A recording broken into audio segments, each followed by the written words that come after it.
মতিন মামার বাড়ির সামনে পড়ে গিয়েছিল।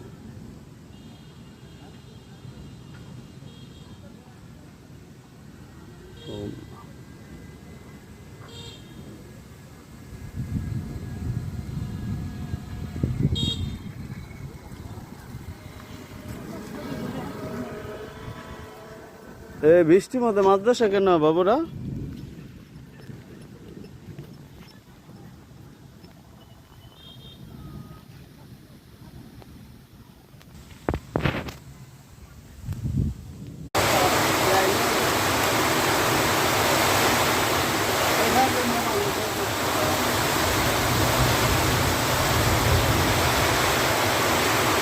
আসসালামু আলাইকুম।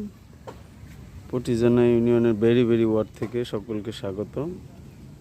দিনের বেলায় রাত হয়ে যাওয়ার অবস্থা, সব মিলিয়ে আল্লাহ পাক জানে দিনের অবস্থা কি হবে, সারাদিন কেমন যাবে ইনশাআল্লাহ।